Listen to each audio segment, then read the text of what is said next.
My dad told me our family trips were adventures. We had special backpacks, code words, and a rusted-out bend we called the Mystery Machine. It was every kid's dream. What I didn't know was that our family's fun little hobby was a series of felonies, and our biggest adventure was about to get us all thrown in prison, exposing a secret that would shatter my entire world. What's something your family did growing up that you didn't realize was against the law? For me, it wasn't just one thing, it was my entire childhood. It started on random Saturday mornings, the sky still a hazy, pre-dawn gray, when my dad would burst into my room, his voice a conspiratorial whisper, "Adventure Day." That phrase was pure magic. It meant no chores, no homework, just an escape. My brother Finn and I would scramble out of bed, a thrill coursing through us as we'd all pile into our old, slightly dented blue van. My mom, with a playful smile, had christened it the Mystery Machine. The Scooby-Doo reference was a bit on the nose, but it fit the spirit of our clandestine excursions perfectly. We would drive for what felt like an eternity, sometimes hours on end, venturing into different cities or forgotten towns that were just distant names on a map. The core of these adventure days, the secret ingredient that made them so intoxicating, was our exploration of what Dad affectionately called forgotten places. This was his poetic euphemism for abandoned buildings, cavernous old factories with shattered windows like vacant eyes, shuttered hospitals where untold stories lingered in the sterile air, and unfinished construction sites that stood as skeletal monuments to failed ambitions. To an outsider, it might have seemed strange, but to me, it was the fabric of my youth. Dad was meticulously organized, a trait that I'd later understand was less about fatherly care and more about professional precision. He would prepare these small, identical backpacks for me and Finn.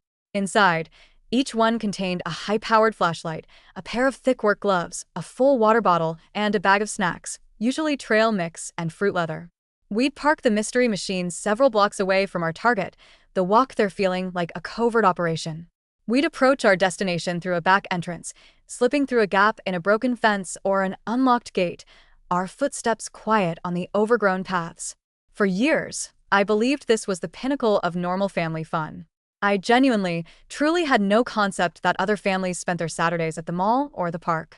I remember one day in elementary school, during show and tell, I bragged about my weekend adventure exploring a derelict textile mill. My teacher, Mrs. Davison, gave me this long, unreadable look, a mixture of confusion and concern, but I was too young and too proud to decipher it. I just thought she was jealous. Dad had a strict set of rules, commandments we never questioned. Rule 1. Absolutely no posting pictures on social media. This seemed reasonable enough. He framed it as a lesson in privacy, in keeping our special family moments just for us. Rule 2. Always whisper inside the buildings. The silence, he said, was a sign of respect for the history of the place. Rule 3. If we encountered anyone else, a security guard, another explorer, a homeless person, we were to use our code word, banana, and evacuate immediately, no questions asked. Rule 4. We could each choose one small souvenir, but only if it was already broken or so clearly abandoned that no one could possibly want it. Rule 5. The most important of all, never, ever reveal the specific locations of our adventures. My brother Finn was completely captivated by these trips. He became a self-styled archaeologist of the forgotten. He started a collection of artifacts, each with its own story. He had a rusted metal sign from a defunct auto factory, a beautifully fractured piece of decorative tile from a grand, abandoned hotel, a glass medicine bottle from a closed-down asylum. Our mom was his willing curator. She helped him arrange his treasures in shadow boxes that lined the walls of his room, turning his bedroom into a museum of our illicit journeys. I was less interested in collecting things. For me, the thrill was in the exploration itself, the electric jolt of adrenaline that came from being somewhere forbidden, of walking through a place frozen in time. The world changed for me when I was 14. I was spending the night at my best friend Maria's house. Her dad, a kind man with a perpetually tired face, was a police officer. We were sitting around their kitchen table, talking about our weekend plans. Without thinking, I mentioned that my family might go on one of our exploring trips. Maria's dad, Officer Miller, perked up. He started asking questions, his tone casual, but his eyes sharp. I, naive and eager to share, described our adventures in vague but enthusiastic terms, explaining how we'd find these amazing abandoned places and just check them out. The expression that slowly spread across his face is seared into my memory. It was a careful, calculated look of profound alarm. He asked, his voice very even, if we had permission to be entering these properties. I laughed. No. I said, they're abandoned. Nobody owns them. And that's when he gently dismantled my entire childhood. He explained, with the patient tone of someone explaining a complicated but life-altering concept, that what we were doing was called breaking and entering, as well as trespassing. He told me these were not just naughty rule-breaking activities. They were crimes, actual illegal acts that people went to jail for. I was stunned into silence. My mind was reeling, trying to process this information. In my world, abandoned meant up for grabs, a playground for anyone curious enough to venture inside. Asked if it was still illegal if we didn't force our way in or break anything to get inside. Yes, he said, his voice firm but not unkind. Very much so. Then he asked about the souvenirs. My heart sank as he explained that taking anything, no matter how small or broken, was technically theft. I went home that day feeling dizzy and disoriented, as if the very foundation of my life had cracked. My entire upbringing, all my most cherished family memories, were built around an activity that was not just unusual, but criminal. And yet, my parents were the most law-abiding people I knew. My dad was an accountant, a man who lived by spreadsheets and balance ledgers. My mom volunteered at our church and organized bake sales. We were not a family of criminals. I tried to broach the subject with my mom that evening, attempting a casual tone. Hey, so I was wondering about our adventures. Before I could even finish, she got that same strange, guarded look her teacher had given me years ago, and she changed the subject with a jarring swiftness, asking if I'd finish my math homework. In that moment of deflection, I knew. They knew. They had known it was illegal all along. In the months that followed, I noticed a subtle shift. The adventure days became less frequent. Dad started making excuses. He was too busy with work. The weather wasn't right. He couldn't find any interesting new spots.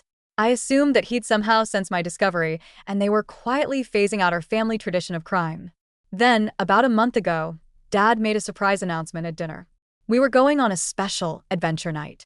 He claimed he'd found the perfect place, a spectacular abandoned mansion about 2 hours away, completely safe and ripe for exploration. Finn was ecstatic, his eyes lighting up with the old, familiar excitement. I was hesitant, a knot of anxiety tightening in my stomach. But the fear of being left out, of being the buzzkill, was stronger than my apprehension, so I agreed to go. This place was different. From the moment we pulled up, I felt a deep sense of unease. It wasn't decaying and forgotten like our usual haunts. It was a massive, sprawling old mansion that looked like it had been abandoned in the middle of a high-end renovation. Power tools were scattered everywhere. Walls were half-finished with exposed wiring, but some rooms were stunningly intact, still holding antique furniture shrouded in dust cloths. It felt less like a ghost and more like a slumbering giant, as if the owners had just stepped out for a moment. I whispered to Finn that something felt wrong, that this place wasn't truly abandoned. He just shrugged me off, too caught up in the grandeur of it all. My dad was unusually giddy, almost manic. He kept pointing out intricate architectural details and, for the first time ever, he was taking pictures with his phone. We were in a vast library, a 2-story room with floor-to-ceiling built-in bookshelves, when Finn made a discovery. Tucked behind a row of leather-bound books, he found a small, intricately carved wooden box. When he opened it, we all gasped. It was filled with jewelry, real jewelry, sparkling with what looked like diamonds and emeralds, heavy gold chains and pearl necklaces. This wasn't costume junk. The look on my dad's face was one I'd never seen before. It was an intense, predatory hunger. He snatched the box and told Finn to put it in his backpack immediately. My voice trembled as I spoke up. Dad, that's not a souvenir. That's someone's actual, valuable stuff. He turned on me, his face contorted with a fury that was terrifying in its suddenness. Don't you tell me what to do, he seethed. And that's when we heard it, the crunch of tires on the gravel driveway outside. Dad scrambled to the window, peered through the grimy glass, and his face went completely white. He grabbed my mom's arm and hissed something in her ear. Her eyes widened in sheer terror. She grabbed Finn's hand while Dad grabbed mine, and we sprinted toward the back of the house. As we clattered down a narrow back staircase, I heard voices from the main hall, clear, present voices. This wasn't an abandoned building. It was someone's home. We weren't urban explorers. We were common burglars caught in the act. Dad was yanking me toward a back door when a brilliant beam of light sliced through the darkness, and a man's voice boomed. Stop right there. I whipped my head around and saw the silhouette of a security guard. He raised something in his hand, and then he reached for his belt. There was a deafening bang. My world exploded in a flash of white. I thought we were being shot. My mom let out a piercing scream, and in that instant of pure, primal terror, I felt a warm wetness spread down my legs. I had pissed myself.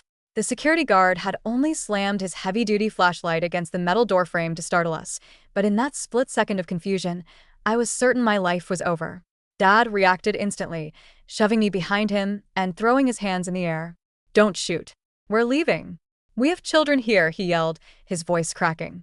The guard was incandescent with rage, shouting that he was calling the police. Mom was openly sobbing, and Finn looked like he was about to vomit.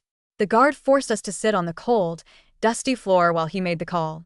The entire time, Dad kept repeating the same desperate mantra. "This is all a misunderstanding."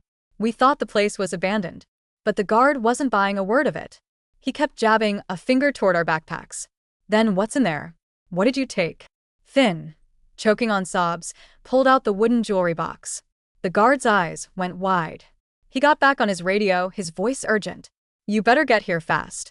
We've got burglars, and they were stealing jewelry." I just sat there, soaked in my own urine, the acrid smell filling my nostrils, watching the pillars of my world crumble into dust. And the only thought that echoed in my head was, it's been illegal the whole time. We've been criminals my entire childhood. When the police cars arrived, their flashing lights painting the dark woods in strobing reds and blues, they separated us for questioning. I was terrified, but the words just poured out of me. I told them everything, about the adventure days that started when I was just a little girl, all the factories and hospitals we'd explored, all the little broken souvenirs we'd taken home. The officer questioning me was a young woman, and I watched her expression shift from professional curiosity to profound disturbance as my story unfolded. They took us all to the police station. I'd never seen my parents look so small, so utterly defeated. Mom's face was a mess of tears and smudged mascara. Dad kept trying to speak to us, to offer some kind of reassurance, but the officers kept him away. They eventually called my Aunt Patricia, my mom's sister, to come and pick up me and Finn. Our parents were being detained. When Aunt Patricia arrived, she looked at us as if we'd grown second heads. "What in God's name is going on?" she kept demanding, but we couldn't articulate it. "How do you explain that your perfectly normal, church-going, tax-paying parents had been meticulously training you to commit felonies as a weekend hobby for your entire life?" The car ride to her house was heavy with a silence broken only by Finn's gut-wrenching sobs from the back seat. I stared out the window at the passing streetlights, convinced that my life as I knew it had ended. At Patricia's house, she guided us through the motions of showering and changing into clean clothes like we were shell-shocked dolls. Then, she sat us down in her living room, her face grim. "Your parents are in very serious trouble," she said, her voice low. "They're being charged with breaking and entering, attempted burglary, and child endangerment." That last one hit me like a physical blow. Child endangerment. My parents, the people who made me wear a helmet to ride my tricycle in our cul-de-sac, who inspected my Halloween candy piece by piece for anything suspicious, who had a laminated family emergency plan for natural disasters taped to the inside of our pantry door. It was impossible. I asked to call Maria, thinking her dad might be able to help, to explain the misunderstanding. But Patricia gently took my phone away, saying we couldn't talk to anyone until things were sorted out. Sleep was impossible that night. I lay in the strange bed in her guest room, replaying every adventure day in my mind. I saw our excited faces, the matching backpacks Dad had bought us, the little treasure hunts Mom would sometimes set up inside the buildings, the celebratory picnics we'd have on the drive home. Every single one of those cherished memories was a crime. Every moment of joy was tainted. We could have been arrested, or hurt, or worse at any point, and I'd been completely oblivious. The next morning, a call came for Patricia. She spoke in hushed tones, but I could still piece it together. Dad was being held on bond. Mom was being released and was on her way to get us. The jewelry from the mansion was worth over $50,000. The house belonged to a wealthy family who had been renovating it for months and were planning to move in next week. When Mom finally walked through Patricia's door, she looked like a ghost. Her eyes were red-rimmed and hollow, her face aged a decade overnight. She pulled us into a hug, so tight it felt like she was trying to fuse us back together, then she held us at arm's length. "I need you both to listen to me very carefully," she said, her voice strained. What happened last night was a terrible, terrible mistake. The other adventures, they were different. They really were abandoned places. But your father, he made a very bad choice last night. That's when I snapped. A dam of anger and betrayal burst inside me. They were all illegal. I screamed, my voice raw. Every single one. You knew. You knew the whole time. I started shoving her, beating my fists against her arms, completely out of control. You made us criminals. You lied to us our whole lives. Patricia had to physically pull me away from her. Finn was frozen, his face a mask of horror, staring at us as if we were strangers. Mom collapsed into sobs, mumbling, "You don't understand, it wasn't like that," but I was done listening. I ran to the guest room and barricaded the door with a chair. Hours later, Patricia coaxed me out. She explained that Mom needed to take us back to our house to pack some clothes because it was likely we'd be staying with her for a while. The police, she said, would be coming to our house to speak with us again. The 20-minute drive home was the longest of my life. The silence in the car was a living thing, thick and suffocating. Back in our own kitchen, Mom sat us down at the table. Her hands trembled as she clasped them in front of her.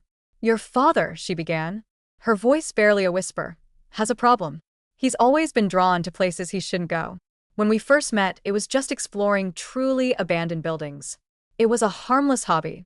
Her eyes darted around the room, unable to meet ours. But over time, he started taking things. Small things at first, then bigger things. My blood ran cold. "So, we were burglars? This whole time?" "No," Mom shouted, slamming her hand on the table, making us both jump. "Not you kids. Never you. The souvenirs, that was just to make it seem normal to you. To make it a fun family activity. Your father never wanted you to know what he was really doing." My entire life replayed in my mind like a doctored film. All those times Dad would wander off on his own during our adventures, claiming he was scouting for safety. All the times we were told to wait in a specific room while he checked out other parts of the building. Mom's voice broke as she continued. "I wanted to stop years ago, but your father, he insisted it was harmless. He said it made him feel alive. And the money helped. It helped when times were tough." "Money!" I shrieked, the word tasting like poison. "What money?" And that's when the final, devastating truth came out. Dad had been selling the valuable items he'd found in these places for years. Antiques, copper wiring from the walls, historical artifacts. Our family vacations to Disney World, my expensive dance lessons, the tuition for Finn's private middle school, all of it had been paid for with stolen money. I stumbled to the bathroom and threw up until my stomach was empty and my throat was raw. When I emerged, my mom was on the phone with a lawyer. Finn was sitting catatonically at the table, staring at his own hands as if he'd never seen them before. I went to my room and started throwing clothes into a bag. I had no idea what was next, but I knew with absolute certainty that nothing would ever be the same. An hour later, the police arrived. It wasn't just a couple of officers this time. There were 2 patrol cars and a woman in a business suit who introduced herself as being from Child Protective Services. They wanted to interview me and Finn again, separately. The CPS woman, Ms. Albright, had a gentle voice, but her questions were like surgical instruments, precise and probing. "Did you ever feel you were in danger during these adventures?" I didn't know how to answer. I never felt endangered by my parents. But the places themselves? The rotting floorboards, the asbestos, the rusty nails? Had I been one misstep away from disaster my entire childhood? Probably. "Did you know that what you were doing was wrong?" she asked. No. I almost screamed the word. I swear I didn't know until a few months ago, when Maria's dad told me. And even then, I thought it was just minor trespassing, not this. She wrote everything down in her notepad, her pen scratching in the quiet room. She asked about other suspicious activities, whether Dad had ever made me keep other secrets. It was a nightmare. They were painting him as some kind of monster, a Fagin from Oliver Twist. When they were finished, Ms. Albright informed my mother that while Finn and I could remain in her care for now, there would be follow-up visits and a court hearing to determine if we were at risk in her home. The morning after we were caught, our quiet, suburban street turned into a spectacle. 5 police cars lined the curb outside our house, their presence a screaming indictment for the entire neighborhood to see. Our neighbors stood on their lawns, whispering and pointing, watching the drama unfold like it was a sick reality show. Mom tried to maintain a facade of calm as she met the detectives at the door, but her hands were shaking so violently she could barely fit the key in the lock. They had a search warrant. As officers began to methodically comb through our home, a detective sat us down in the kitchen. He explained that Dad had been operating for years, far longer than I had ever imagined. Our adventure days had been his cover, a way to scout locations with his family in tow so no one would be suspicious. He'd scope out properties, assess their value, and then return later, alone to take what he wanted. The detective kept asking what we knew, and Mom, her voice thin and reedy, kept insisting that we were innocent, that we had no idea.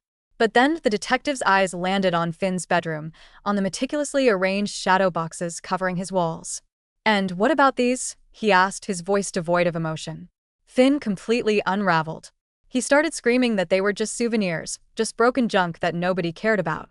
When the detective began carefully taking the boxes off the wall to bag them as evidence, Finn lunged at him, a wild animal trying to protect his den.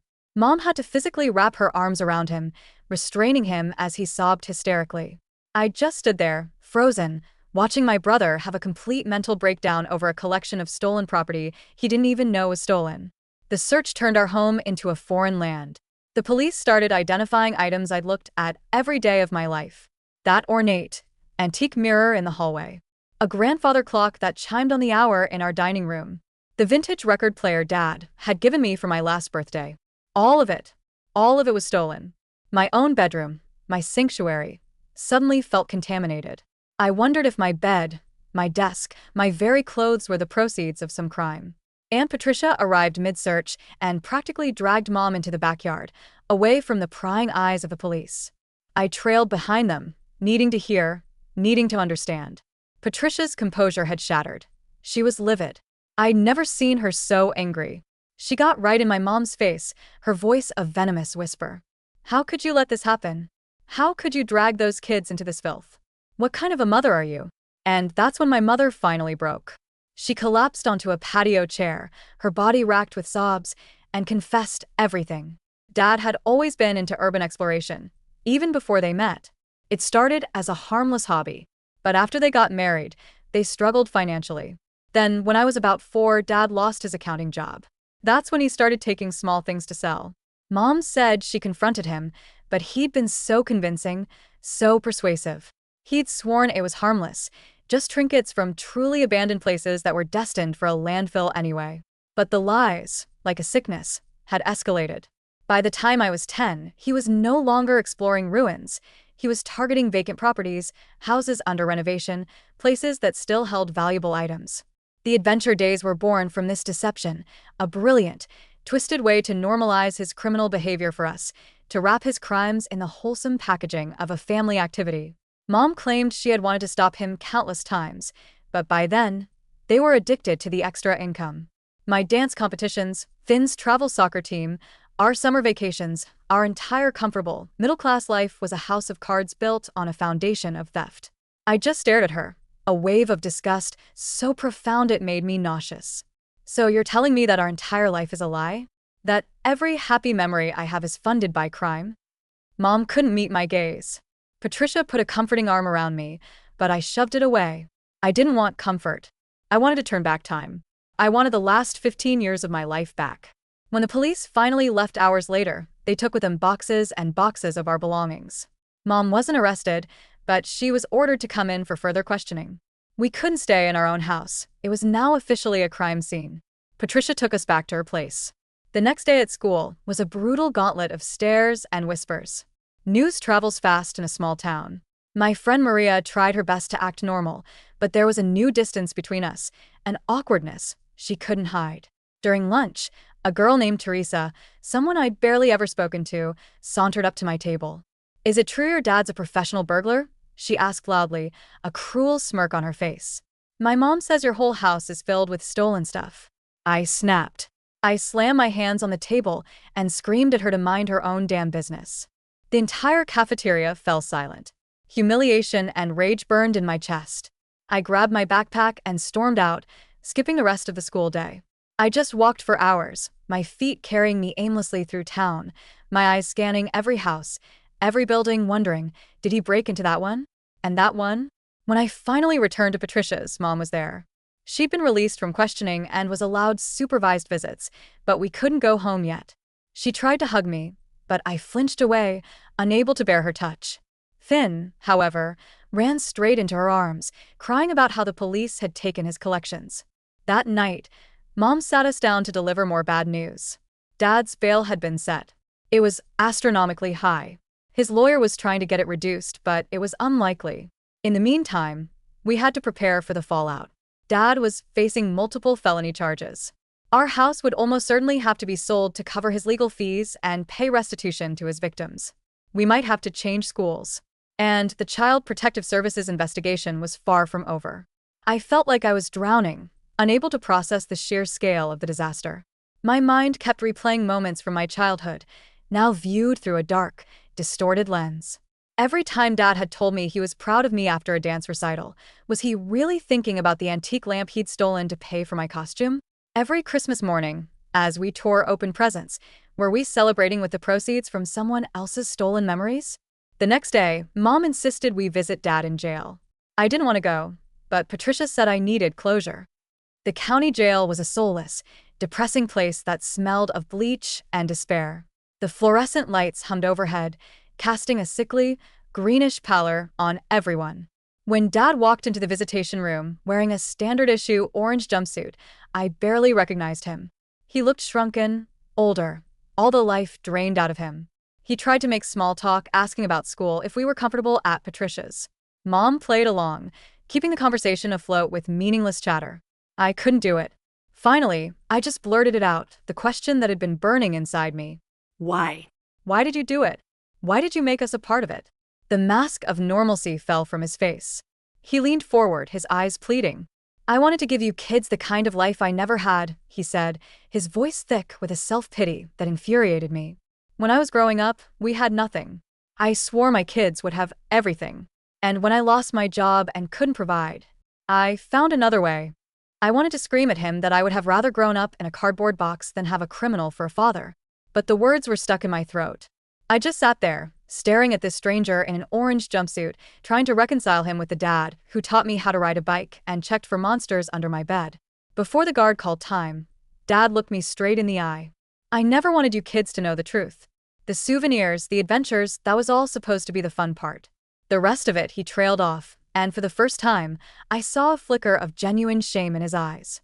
On the drive back to Patricia's, Finn, ever the hopeful one, asked Mom if we could get Dad's bail reduced if we returned all the souvenirs we'd ever collected. Mom just started crying, silent tears streaming down her face, which in turn made Finn start crying too. I stared out the window, feeling nothing but a vast, hollow ache where my family used to be. Back at the house, I overheard Patricia and Mom talking in the kitchen. Patricia mentioned that the police had definitively linked Dad to at least 7 other major break-ins across 3 different counties. Mom just kept repeating, over and over like a broken record, he told me they were abandoned. He promised me they were abandoned. The next morning, I woke up to the sound of someone rummaging through my backpack. It was Finn. He had a guilty, furtive look on his face. What are you doing? I demanded. He stammered something about looking for his phone charger. But then I saw a glint of gold in his hand. It was a small, antique locket, one I'd never seen before. I snatched it from him, and he completely broke down. He admitted he'd taken it from Aunt Patricia's jewelry box on her dresser. It's just like the adventures, he sobbed, the words tumbling out. I wanted something to feel normal again. And that's when the full, horrifying scope of my father's crimes hit me. He hadn't just stolen objects. He had stolen my brother's moral compass. He had stolen our very sense of right and wrong. Second update. Dad's court hearing was as soul-crushing as I had anticipated. We all had to dress up in our Sunday best, a grotesque parody of normalcy, as we prepared to watch our family be formally dismantled by the legal system. The courthouse was a cold, imposing granite building that seemed designed to make you feel small and guilty, even if you were just a visitor. Mom kept fussing with Finn's collar and trying to smooth my hair, her nervous energy making my skin crawl. It felt like we were heading to a funeral, which, in a way, we were. The courtroom was nothing like the ones on television. It was smaller, stuffier, and far more intimidating. When they called Dad's case, my stomach plummeted. He shuffled in, not just in an orange jumpsuit, but in actual chains that bound his ankles, the soft clinking sound echoing in the silent room. He looked so utterly ordinary, so unimpressive, not like a master burglar who had systematically plundered homes for over a decade. The prosecutor, a sharp woman with an unforgiving face, read out the list of charges: multiple counts of breaking and entering, burglary in the second degree, grand larceny, possession of stolen property, and the one that felt like a personal stab wound, contributing to the delinquency of a minor. That was us. We were the minors he had delinquished. When the judge asked for his plea, Dad's voice was a dead, hollow whisper. Guilty. His lawyer gave a speech about how Dad was a desperate man trying to provide for his family, how he'd never been violent, how he was deeply remorseful. The judge listened with a stony, impassive expression. Then, she asked if any of the victims wished to speak. I hadn't known they would be there. An older couple, the owners of the mansion, stood up. The woman spoke first, her voice trembling with tears as she described the violation of finding their home ransacked, their precious family heirlooms gone. She talked about the sleepless nights, the feeling of being unsafe in their own house. Her husband then spoke about the jewelry box. It had contained his mother's wedding ring and pieces he'd given his wife for every anniversary. Things that were irreplaceable. I wanted the floor to swallow me whole. These weren't faceless victims. These were real people, with real lives and real memories that my family had shattered. I glanced at Mom, who was staring straight ahead, tears streaming silently down her face. Finn was completely checked out, his eyes vacant, as if he'd retreated to a place in his mind where none of this was happening. The sentencing was swift and brutal. 5 years in state prison, plus years of probation after his release. And restitution.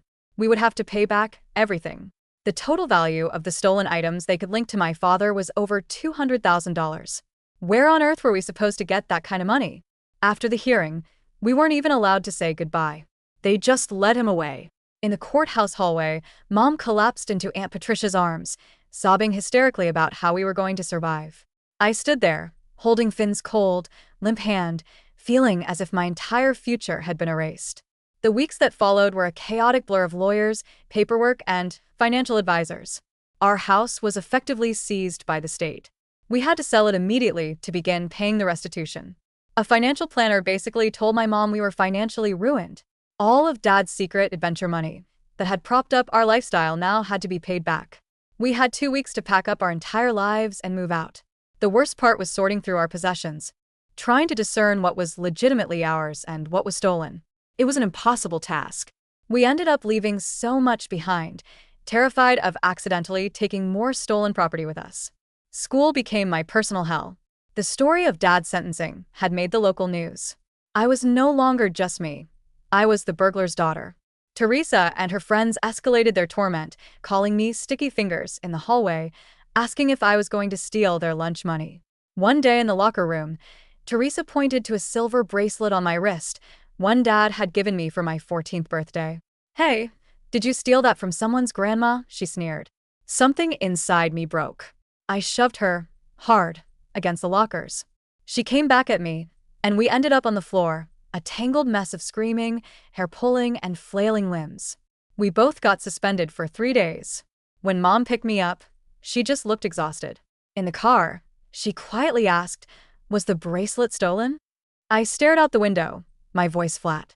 How am I supposed to know what's real and what's a lie anymore? The suspension was, ironically, a blessing. It gave me time to help pack. We found a tiny, 2-bedroom apartment on the other side of town, in a much poorer neighborhood. It was all we could afford.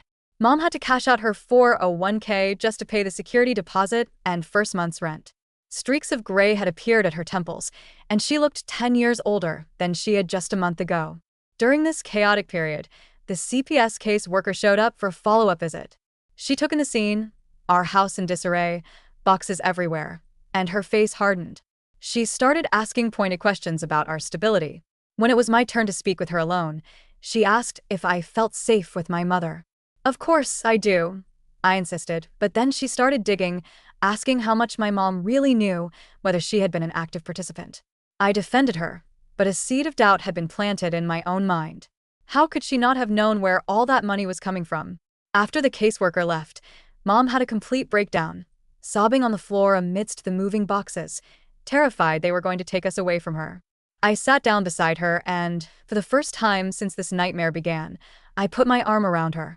I saw her not as my all-knowing mother, but as a flawed, terrified person drowning in the consequences of a decade of bad choices.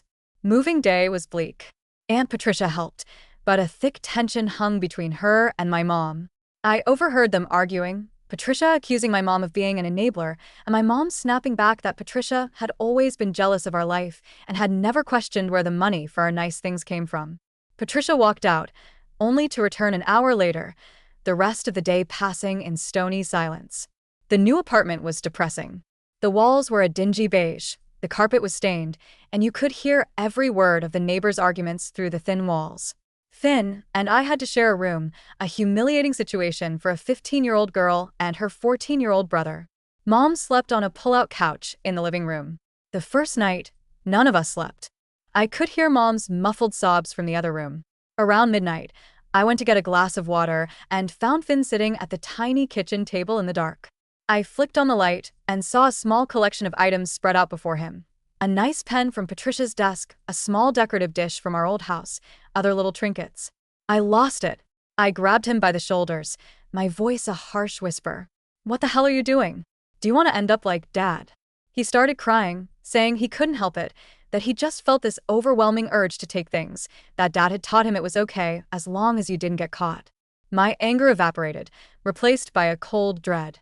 Dad's sickness was in him. Instead of yelling, I sat down with him. We made a list of every item and formulated a plan to secretly return each one.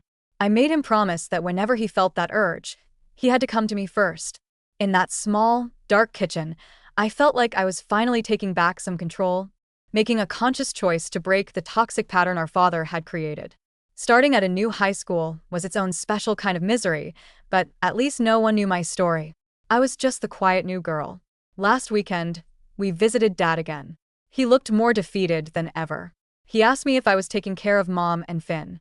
I wanted to scream that it wasn't my job, that I was just a kid trying to survive the wreckage he'd created. Instead, I asked him if he ever felt guilty about the people he stole from. His answer stunned me. He said yes all the time. He said he'd lie awake at night, thinking about the families whose memories he'd stolen.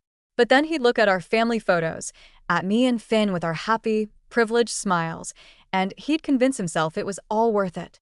On the drive home, Mom dropped another bombshell. She'd found a job as a receptionist at a dental office, but it paid barely above minimum wage. We were going to struggle to make rent each month. She was looking for a second job, waitressing on weekends. When we got back to the apartment, I found Finn staring at his phone, crying. A kid from our old school had messaged him, calling him a criminal just like his dad.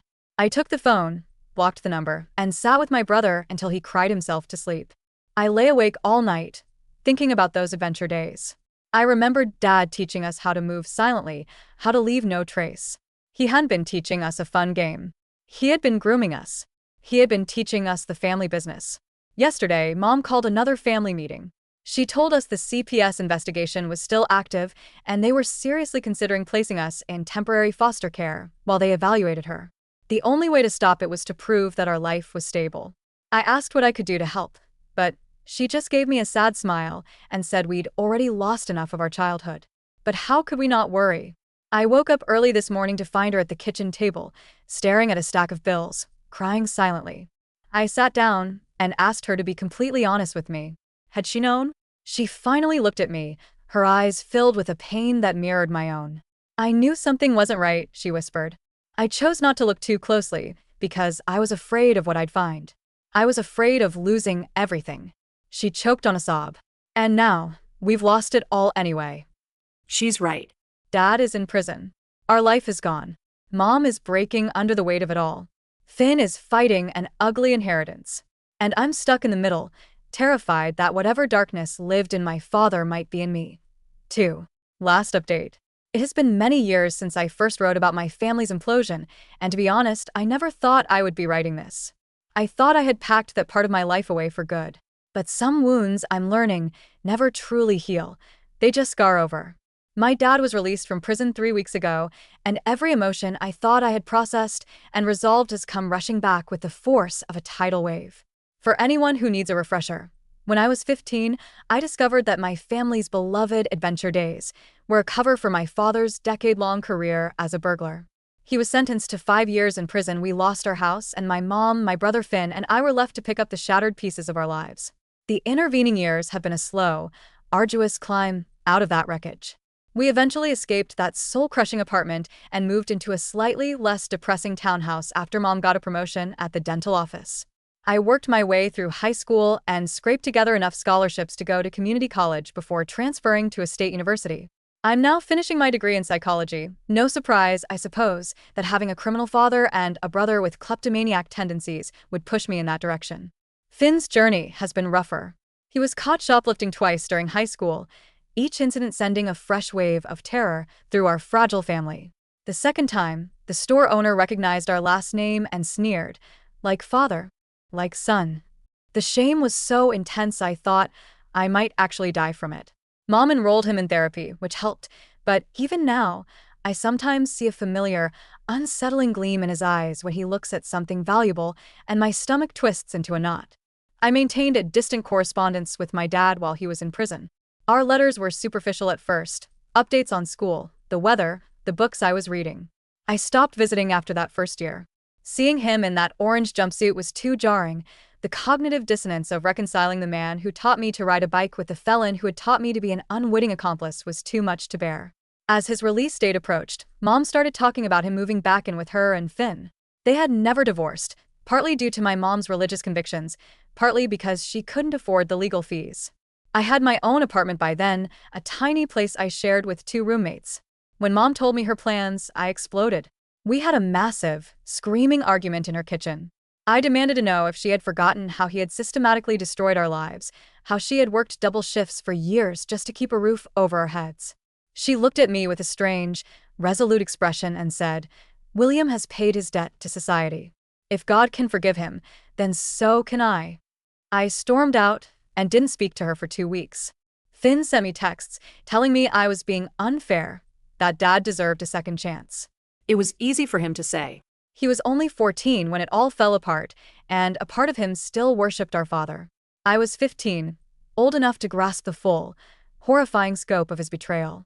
The day before Dad's release, Mom called, her voice pleading, asking me to come to a welcome home dinner that weekend. I told her I wasn't ready. She started to cry, saying she needed me there, that she couldn't face it alone. It was a classic guilt trip, and it worked. I agreed to go, but only for her. I dreaded that dinner all week. What does one say in that situation? "Welcome back, Dad. How was prison? By the way, thanks for ruining my childhood and saddling me with trust issues that have sabotaged every romantic relationship I've ever attempted." On Sunday, I drove to her house, a knot of dread in my stomach so tight I could barely breathe. I sat in my car for 20 minutes, my hand hovering over the ignition, tempted to just drive away. Finally, I forced myself to go inside. Dad looked older. His hair was grayer, his face thinner, but he was still unmistakably the man who used to wake us up for adventure day. He stood when I walked in, his posture awkward, unsure if a hug was appropriate. I kept my distance, offering a stiff little wave. Dinner was excruciating. Mom chattered nervously, trying to fill the oppressive silence with mindless gossip about neighbors and church friends. Finn was uncharacteristically quiet. Dad asked me about my classes, and I gave one-word answers. After dinner, Mom not so subtly insisted Finn help her with the dishes, manufacturing an opportunity for me and Dad to talk. We sat in the living room, the silence stretching between us. Finally, he cleared his throat. "I know you're angry," he said. "I don't expect you to forgive me, but I hope that someday we can at least be cordial." I had planned to just nod and make my escape, but years of repressed anger suddenly erupted. I asked him if he had any concept of the damage he had done, not just losing the house, but the psychological poison he had injected into our lives. I told him about the nightmares I still had about breaking into houses, about how every time I see an abandoned building, I still hear his voice in my head, pointing out the weak points, the entryways. I told him how I constantly second-guessed my own motives, terrified that I've inherited the moral rot that allowed him to justify his actions.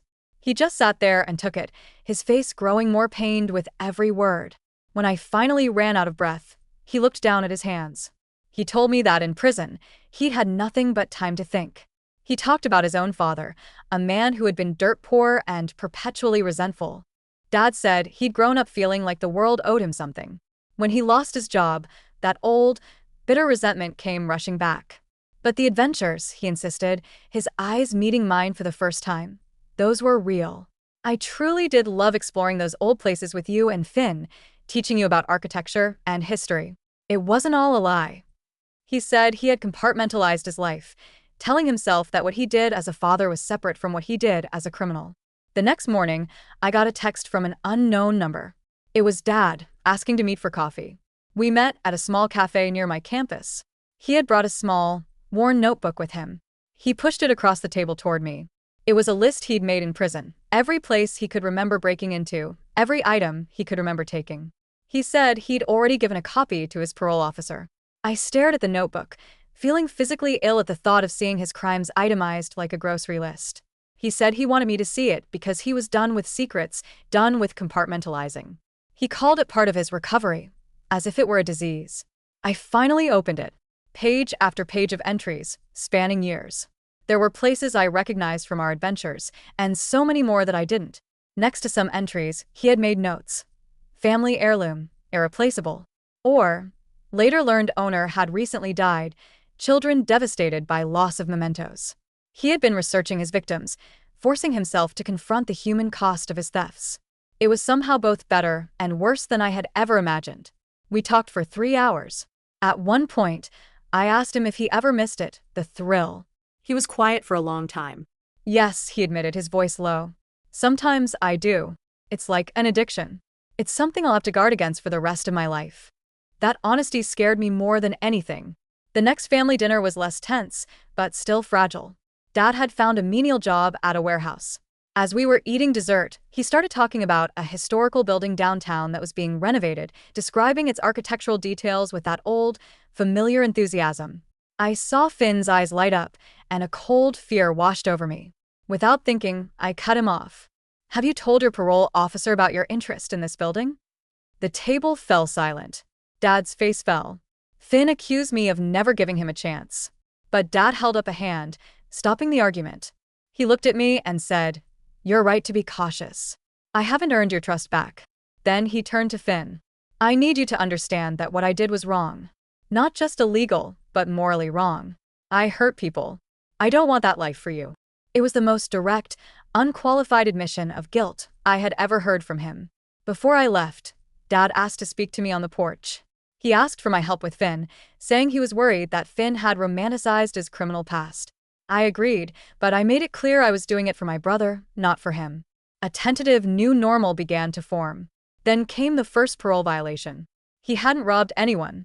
He had missed a check-in meeting because he'd driven across county lines without permission to look at an old, abandoned factory. Just looking, he insisted. It sent my mom into a panic and confirmed all my worst fears. I confronted him, asking if this was how it started before, with just looking. He had no answer. That night, I had a long talk with Mom. For the first time, we were on the same page. She admitted she'd seen him looking at buildings with that old, calculating expression. She was seeing him clearly now, without the filter of wishful thinking. 2 days ago, Dad called and asked to meet me in a park. He had the notebook again. He apologized for the parole violation. Then he showed me new pages he'd written. It wasn't a list of crimes, but a plan. A detailed, step-by-step plan for his recovery, including finding a new hobby, architectural photography, to channel his old obsessions into something positive. He said he knew it would take more than words to earn back our trust, but he was willing to do the work. I told him I needed time. As I was leaving, he called out to me. "Do you remember how you used to love finding the gargoyles on old churches? The hidden carvings? That part was real," he said. "Your appreciation for beauty doesn't have to be tainted by what came after." There is no neat, happy ending to this story. I don't know if my father will succeed, or if the pull of his addiction will be too strong. I don't know if my family will ever truly heal. But for the first time in a very long time, standing in that park, I felt a flicker of something I hadn't felt since I was a little girl about to go on an adventure. It felt a little like hope.